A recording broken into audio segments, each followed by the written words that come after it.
Hello everyone, welcome back to my channel. तो आज होने वाला है चैप्टर नंबर 23 का पार्ट 2। ठीक है। तो पार्ट 1 में हमने सारे संतर्पण के बारे में देख लिया, उसके जो रोग होते हैं, रोग की चिकित्सा देख ली, और बहुत सारे फॉर्मुलेशन थे, योग्य थे, मंथ था, उन सब के बारे में अच्छे से डिटेल में हमने स्टडी कर लिया है। अगर आपने नहीं किया है तो आप जाके हमारे चैनल पर देख सकते हो। तो अब करते हैं अवतर्पण के बारे में। ठीक है। अवतर्पण प्रकरण देखने वाले हैं, उसका प्रारंभ करने वाले हैं। तो इसमें बता रखा है कि यहाँ तक क्या संतर्पण से उत्पन्न होने वाले रोगों में अवतर्पण रूपी औषध का संपूर्ण वर्णन पूर्ण हुआ है। अब यहाँ से हम क्या करने वाले हैं, अवतर्पण मतलब कि शरीर का भूखा रहना, उचित पोषण न मिलना, न्यूट्रिशनल डिफिशियंसी से उत्पन्न होने वाले रोगों और उनकी विशिष्ट औषधियों का श्लोकवार वर्णन किया जाएगा। अवतर्पण से शरीर में रुक्षता अत्यधिक बढ़ जाती है और स्नेहांश के क्षय से वात दोष कुपित हो जाता है। मतलब अब जो देखो, संतर्पण में हमने क्या देखा था, कफ और मेद की वृद्धि हो रही थी। अब इसके जस्ट अपोजिट होगा, वात दोष की वृद्धि होगी, मतलब वात दोष कुपित होगा। तो पहले श्लोक है अवतर्पण का। देह अग्नि बल, मतलब देह बल और अग्निबल, वर्ण ओज शुक्र मास सबका क्या होगा, क्षय होगा। ज्वर कास अनुबंधश्च पार्श्व शूलम आरोचका, वही है। देखो सपोर्ट, सारे टर्म्स को हमने अलग अलग कर रखा है। ठीक है। तो वहीं पे देखो, शरीर का बल, देह अग्नि बल था ना, शरीर का बल और अग्नि का बल। फिर हो गया वर्ण ओज, मतलब शरीर का वर्ण और ओज, शुक्र और मास का क्या होता है, क्षय होता है। फिर क्या होता है, ये अवतर्पण की बात हो रही है। ठीक है। अवतर्पण जन्य व्याधियों में क्या क्या होता है, पहले सब सारे क्षय होता है। फिर खांसी के वेग के साथ चलने वाली जीर्ण ज्वर होता है। फिर क्या होता है, पार्श्व शूल, और फिर आरोचक होता है, मतलब पसलियों या छाती के दोनों तरफ तीव्र वेदना होती है और भोजन में घोर अरुचि होती है। ठीक है। आगे चलते हैं, फिर देखते हैं फिर क्या होता है। श्रोत्र, देखो दौर्बल्यम श्रोत्र नेत्रियो, यहाँ पे श्रोत्र नेत्र दुर्बल हो जाते हैं। उन्माद होता है, प्रलाप होता है, तो वही कानों तथा आंखों की इंद्रियों की अत्यधिक दुर्बलता आ जाती है। उन्माद मतलब वही साइकोलॉजिकल डिसऑर्डर है ये। और प्रलाप मतलब बड़बड़ाने की जो बीमारी होती है ना, जिसको डिलीरियम बोलते हैं, ये सारी चीजें हो जाती है। ये सारे देखो, हम जितने भी जो पढ़ रहे हैं ना, शूल, पार्श्व शूल, काश अनुबंध, ज्वर, दे अग्निबल और शुक्र मांस परिक्षया, ये सारी चीजें वात की कुपित होने की वजह से होता है। ठीक है, वात प्रकोप होने की वजह से होता है। तो आप अगर वात के जो बीमारियां होती है वो ध्यान में रहेगा तो भी आप इसको लिख सकते हो। ठीक है। प्रलाप, उन्माद, ये सारे वो क्या है, वातज डिसऑर्डर में आते हैं। हृदय व्यथा, मतलब हृदय प्रदेश में नई सुई चुभने जैसी वातज वेदना होना। फिर बता रखा वित्त मूत्र संग्रह, मतलब वित्त मतलब पुरुष, मूत्र मतलब पेशाब, संग्रह मतलब रुक जाना। फिर वही देखो, वित्त मूत्र संग्रह, शूल कहाँ कहाँ होता है, जंग उरु त्रिक संश्रयम, मल और मूत्र का शरीर के भीतर ही रुक जाना, जिसको सीवियर कॉन्स्टिपेशन या फिर एन्यूरिया बोलते हैं। तथा जंघा, उरु और त्रिक प्रदेश, जिसको सैक्रम, जो कमर का निचला हिस्सा होता है, उसको त्रिक प्रदेश बोलते हैं। ठीक है। इसमें क्या होगी, अत्यंत तीव्र वेदना होती है, मतलब दर्द होता है। ये सारे अवतर्पण जन व्याधियों में आते हैं। ठीक है। फिर क्या होता है, पर्व अस्थि संधि भेदश्च, मतलब कि पर्व में, हड्डी में और जोड़ों में, यानी कि संधियों में क्या होता है, ऐसा दर्द होता है जैसे कोई इसे चीर रहा हो, मतलब उसको भेद बोलते हैं। वही ऐसे भेद, मतलब देखो भेद होता है, शूल होता है, और भी बहुत सारे टाइप्स के होते हैं। ठीक है। तो ये भेद होना मतलब ऐसा लगता है कोई चीर रहा हो। ऊर्ध्ववात आदि सर्वे, मतलब कि क्या, अधोवायु का रुख कर, मतलब जो नीचे जाने वाला अपान वायु होती है, ये सारी चीजें क्या होती है, ऊपर की ओर आने लगती है, जैसे डकार, ऊर्ध्वश्वास। और इसका अतिरिक्त क्या होता है, शरीर में समस्त वातज रोग केवल और केवल अत्यधिक अवतर्पण और रुक्षता के कारण ही उत्पन्न होते हैं। सारे जो वातज रोग होते हैं वही रुक्षता और अवतर्पण के कारण उत्पन्न होते हैं। तो सारे अवतर्पण जन व्याधियां हमने देखी है। ठीक है। अब इसकी देखने वाले हैं चिकित्सा। ठीक है। चिकित्सा में देखते हैं, बृहन चिकित्सा के दो परम भेद बताए गए हैं। पहला मूल सिद्धांत देखो, इन सभी अवतर्पण जन्य रोगों की परम चिकित्सा क्या होती है। वैद्यों ने संतर्पण बताई है। ठीक है। सबकी जो भी अवतर्पण जन जो रोग होते हैं, उनकी चिकित्सा क्या है, संतर्पण है। और ये संतर्पण जो होता है दो प्रकार का होता है। पहला तदात्वे, तीसरा दूसरा होता है अभ्यास है। तदात्वे मतलब सद्य संतर्पण, और अभ्यास से मतलब अभ्यास संतर्पण। सद्य संतर्पण क्या होता है, जो तत्काल मतलब तुरंत ही शरीर की धातुओं को तृप्त कर देता है, उसे सद्य संतर्पण कहते हैं। और जो लंबे समय तक निरंतर अभ्यास, यानी कि नियमित सेवन के द्वारा शुष्क हो चुकी धातुओं को धीरे धीरे पुष्ट करता है। मतलब देखो, जो अभ्यास वाले जो है ना, अभ्यास संतर्पण, ये धातुएं जो धीरे धीरे जो क्षीण होती है, शुष्क हो जाती है, उसको धीरे धीरे पुष्ट करता है। और तदात्वे में कौन सा आते हैं, जो ये तत्काल ही शरीर को, धातुओं को क्या करता है, तृप्त करता है। कब, जब वो किसी और को वैसे अचानक ही, मतलब कोई धातु जो क्षीण हो जाता है, तब उसके लिए सद्य संतर्पण का इस्तेमाल करते हैं। तो आगे हम आने वाला है, तो उसके बारे में देखो। देखो हम जो मैं बता रहा था वही नीचे है, कि सद्य क्षीण है। जो व्यक्ति, देखो ये श्लोक के बारे में बता रखा है, जो व्यक्ति तत्कालिक कारणों से, मतलब कि जैसे तीव्र शोक या घोर चिंता या अचानक लगी चोट या अत्यधिक साहस का कार्य, बहुत लंबा रास्ता पैदल चलने से तुरंत कमजोर हुआ हो, मतलब अभी जस्ट ही कमजोर हुआ हो, मतलब खूब उसने मेहनत करी है, पूरा दिन खेला हो, बिल्कुल थक गया हो, और अचानक चोट लग गई हो, उसकी वजह से वो कमजोर हो गया हो, तो उसे सद्य संतर्पण तुरंत पुष्ट कर देता है। और जब ये बात हो रही है, फिर चिर शीनस्तु पुष्यति, इसकी बात हो रही है। ठीक है। चिर शीनस्तु पुष्यति, मतलब कि जो व्यक्ति लंबे समय की बीमारी या कुपोषण से, यानी कि बीमारी बहुत लंबे समय से चली आ रही है, उसकी वजह से धीरे-धीरे क्या हो रहा है, वो क्षीण हुआ है, मतलब धीरे-धीरे वो कमज़ोर हुआ है।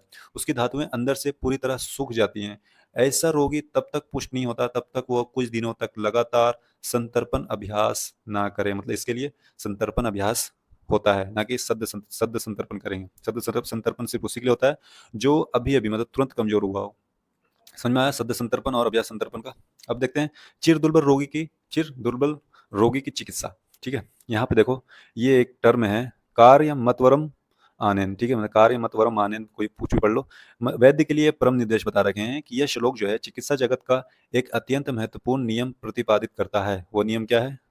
मतवरम मानेन, मतलब कि बहुत दिनों से दुर्बल, मतलब चिरशीन रोगियों का उपचार क्या होता है? मतलब बहुत दिनों से दुर्बल रोगियों को उपचार करते समय कुशल वैद्य को कभी भी शीघ्रता या फिर हड़बड़ी नहीं करनी चाहिए।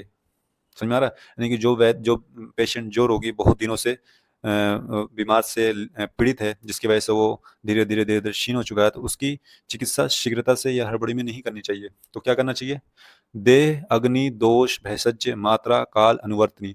तो इन टोटल कितने तत्व हैं? 6 तत्व हैं। देह, अग्नि, दोष, भैषज, मात्रा और काल। इनका पूर्ण रूप से सूक्ष्मता से अनुसरण करते हुए अत्यंत धैर्यपूर्वक शनैः-शनैः, मतलब धीरे-धीरे धातुओं का पोषण करना चाहिए, ठीक है?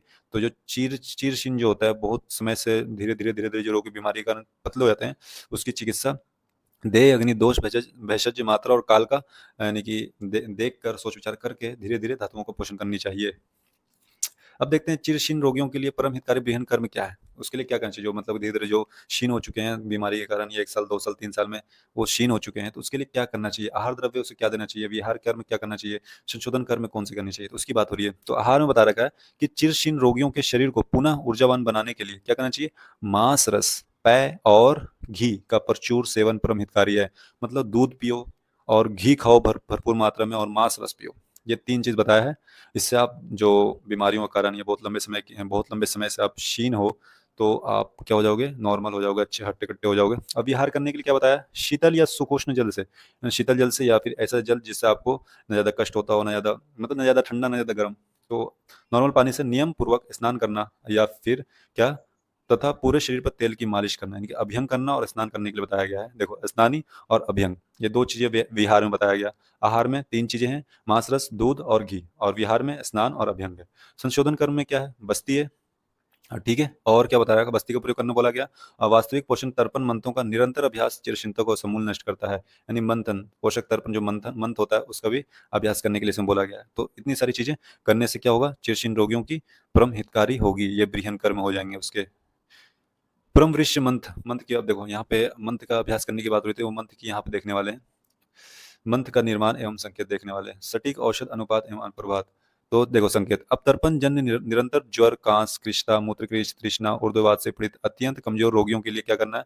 शर्करा मतलब चीनी, पिपली चूर्ण, तिल का तेल, घी और शौद्र मतलब शहद, इन 5 द्रव्यों को बिल्कुल समान भाग में ले लें, ठीक है? क्या क्या लेना है? चीनी, घी, शहद। देखो 3 मीठे-मीठे वाले हैं। चीनी, शहद और घी और तेल। देखो 2 स्नेह हैं और 2 मीठे चीज़ें, चीनी और शहद, फिर 2 स्नेह तेल और घी, और फिर 1 पिपली चूर्ण। टोटल 5 द्रव्य हैं, इनको इक्वल क्वांटिटी में लेना है, और फिर इन सबको क्या करना? कुल वज़न का दुगुना, मतलब कि इन सब का जो कुल वज़न है पाँचों का, उसका दुगुना क्या लेना? जौ का सत्तू मिलाकर जल के साथ मथ कर मंत्र बनाएँ। और ये मंत्र क्या होता है? परमवृश्य होता है, मतलब एफ्रोडीसियक होता है और शुक्रवर्धक होता है, ठीक है? तो ये देखो, ये मंत्र बनाने के लिए बोला गया है 5 चीज़ों को मिलाकर, और इसको पीने से क्या होता है? संतर्पण होता है, ठीक है? अब देखते हैं दोष अनुलोमक मंत्र योग, यानी कि ऐसा मंत्र बनाने वाले हैं जो दोष को अनुलोम करता है। इसमें घटक द्रव्य कौन कौन से आ जाएंगे? जौ का सत्तू आ जाएगा, जिसको सत्तू बोला यहाँ पे श्लोक में। फिर मदिरा लेना है, शौद्र लेना और शर्करा लेना है। देखो, शर्करा और शौद्र इसमें भी है 2 मीठी चीजें, लेकिन इसमें ये दोनों अलग अलग है। मदिरा इसमें डाल रखा है और सत्तू तो उसमें भी था, इसमें भी है, ठीक है? तो टोटल 4 इसमें घटक द्रव्य हैं, और इसको सब में क्या करना है? सत्तू में समान भाग में चीनी मिलाना है, शहद मिलाना और मदिरा, इन सबको समान भाग में लेना है, ठीक है? फिर इसमें क्या मिलाना? ये सारे समान भाग में मिलाकर जल के साथ आलोडित मतलब घोलकर पीना चाहिए। सबको समान भाग में मिलाना, उसके बाद जल के साथ घोलना है, ताकि वो मंत्र बन जाए। इसके क्या लाभ हो गए? यह विशिष्ट तर्पण मंत्र क्या करता है? शरीर के भीतर रुके हुए मारुत मतलब वात, पीठ मतलब मल, मूत्र, कफ और पित्त को अनुलोमन करता है, मतलब कि नीचे की ओर स्वाभाविक गति करता है, जिससे स्रोत खुल जाते हैं। देख रहे हो ये कितना शानदार ये मंत्र है। इसके लिए क्या चाहिए? चीनी, शहद, मदिरा और सत्तू सबको समान भाग में लेना है, ठीक है? और जल में मिलाकर एक अच्छा से मंत्र बनाना है और फिर इसको बस पी लेना है। हाँ, आगे चलते हैं। अब मूत्रकृच एवं उदावर्त मंथन देखते हैं। एक ऐसा मंत्र भी जो जो मूत्रकृच के लिए, उदावर्त के लिए अच्छा होता है। कौन कौन से इसमें घटक द्रव्य आते हैं? फानित, सक्तु, सर्पी, दधिमंड और अम्लकांजिका। मतलब इसमें देखो दधिमंड भी खट्टे हैं, अम्लकांजिक भी खट्टे हैं, ठीक है? दो दधिमंड, अम्लकांजिक, सर्पी, सक्तु और फानित, ये टोटल कितना हो गया? 1 2 3 4 5। इसमें 5 घटक द्रव्य हो गए हैं। यहाँ पे क्या सत्तू में, क्या यहाँ सत्तू में समान भाग राब और घी मिलाकर उसे आलोडन मतलब घोलने योग्य दधिमंड और खट्टी कांजी के साथ मथकर मंत्र बनाया जाता है। देखो मंत्र बनाने के लिए हमें लिक्विड चाहिए, और यहाँ पे लिक्विड में क्या दो चीज दे रखा है? दधिमंड और अम्लकांजिक मतलब खट्टी कांजी होते हैं, ठीक है? तो इसमें दो लिक्विड दे रखे हैं। इन दो लिक्विड में ही फानित, सत्तू और सर्पी को, फानित मतलब वही राब, सत्तू और घी को, तीन को क्या करना है? इसमें मिलाना है। किसमें? घोल बनाना है इसमें दधिमंड और खट्टी कांजी में, और मिलाकर अच्छे से मंत्र बनाना है। और ये मंत्र क्या करने वाला है? ये तर्पण मंत्र अब तर्पण जन्य भयंकर मूत्रकृच और उदावर्त को समूल नष्ट कर देता है, ठीक है? सबके लिए अलग अलग मंत्र इसमें है, दे रखा है। अब यहाँ पे मध्य विकार नाशक मंत्र भी एक है। इसमें मध्य विकार नाशक मंत्र के लिए घटक द्रव्य कौन कौन से हैं? अम्ल मधुर फल घटक, इसमें खजूर, मृद्विक मतलब मुनक्का, वृक्षाम्ल, आमलिक, खट्टा डाडिम और परुषक मतलब फालसा और सामलक। देखो सारे देखो, डाडिम भी खट्टे हैं, इमली भी खट्टी है, वृक्षाम्ल भी खट्टे हैं, सामलक भी खट्टे हैं। तो ये सारे खट्टे चीजें हैं, ठीक है? इन समस्त द्रव्यों को पीस कर निकाले गए गाढ़े सोरस या फिर रस में जौ का सत्तू घोलकर मंत्र तैयार किया जाता है। मतलब जौ का सत्तू लेना है। अब लिक्विड कहाँ से लेना है? इन सारे जो अभी घटक द्रव्य देखे हैं, इनका सोरस बनाना है, ठीक है? इनमें से रस निकालना है, ठीक है? रस निकाल कर और इसमें सत्तू घोलकर मंत्र बनाना है। और फिर यह मंत्र यही क्या करने वाला है? मदिरा का अत्यधिक सेवन से उत्पन्न होने वाले समस्त शारीरिक और मानसिक विकारों को तत्काल शांत करता है, ठीक है? मंत्र आपको पता है क्या होता है? मंत्र मंथ हम पढ़ रहे हैं, लेकिन आपको पता होना चाहिए कि मंत्र मतलब देखो, आपने अगर बिहार यूपी के हो तो आपको पता होगा मंत्र क्या होता है। सत्तू का जो बनाते हैं, यानी घोल बोल सकते हो, कि पानी में डालकर जो घोल बनाते हैं ना, ना ज़्यादा थिक होता है ना ज़्यादा थीन होता है, घोल होता है, तो उसी को मंत्र बोलते हैं। तो मंत्र वो तो इसमें मंत्र के लिए देखो, अभी हम पढ़े मध्य विकार नाशक के लिए लिक्विड कौन सी है? लिक्विड इन घटक द्रव्य से लिया गया है, और पानी और लिक्विड तो मिल गया, और सत्तू इसमें घोल कर मंत्र बना लेते हैं। और ये जो मंत्र होता है मदिरा, मतलब वही टॉक्सिसिटी, अल्कोहल टॉक्सिसिटी, हैंगओवर, ये सब सारी इन सबको नष्ट करता है। अब सामान्य मंत्र के तत्कालिक गुण की, मंत्र के तत्कालिक गुण की बात करते हैं। सामान्य मंत्र मंत्र क्या, ऐसा क्या होता है, उसमें क्या गुण होते हैं? बताते हैं। जो मंत्र स्वादु हो या फिर अम्ल रस के द्रव्यों द्वारा अथवा केवल शीतल जल से बनाया गया हो, मतलब या तो स्वादु हो या फिर अम्ल रस के द्वारा बनाया गया हो या फिर शीतल जल के द्वारा बनाया गया हो, चाहे वह स्नेह से युक्त हो या फिर रुक्ष हो, मतलब बिना स्नेह का हो, वह मंत्र क्या करता है? पेट में जाते ही तत्काल धातुओं को तृप्त करता है, यानी कि नरिशमेंट करता है, इंस्टेंट एनर्जी और नरिशमेंट करता है। तृप्त मतलब इंस्टेंट एनर्जी देता है, नरिशमेंट करता है। और बताते हैं स्थैर्य वर्ण बलप्रद होता है, मतलब कि ये शरीर की धातुओं को स्थिरता देता है। और स्थैर्य वर्ण मतलब त्वचा की कांति बनाए रखता है। बल मतलब बल प्रदान करता है।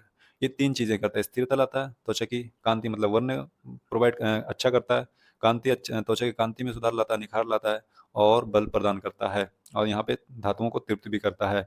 ये था सामान्य मंत्र के तत्कालिक गुण, सामान्य के मंत्र के गुण थे। तो ये होता है हमारा चैप्टर समाप्त। हाँ, और मैं आशा करता हूँ कि आपको वीडियो अच्छी लगी होगी और समझ में भी आया होगा, क्योंकि ये बहुत ही सिंपल लैंग्वेज में समझाने की कोशिश करी थी मैंने। और हाँ, अगर आपको फिर भी समझ में नहीं आया तो आप कमेंट में करके हमें बता सकते हो कि हाँ, कि मुझे समझ में नहीं आया। तो मैं अगली वीडियो में कोशिश करूँगा आपको और बेटर समझाने की, लेकिन मुझे नहीं लगता कि आपको समझ में नहीं आया होगा। फिर भी एक बार लास्ट में यही बोलूँगा, कमेंट करना जो कुछ भी, जैसे भी आपको लगा हो, अच्छा लगा हो तो लाइक करना, बुरा लगा हो तो कमेंट करना। जी, कमेंट लेकिन ज़रूर करना, अच्छा लगा हो तब भी, बुरा लगा हो तब भी, ताकि मुझे फीडबैक मिल जाए और मैं अगली वीडियो में सुधार कर सकूँ। लास्ट में थैंक यू फॉर वॉचिंग।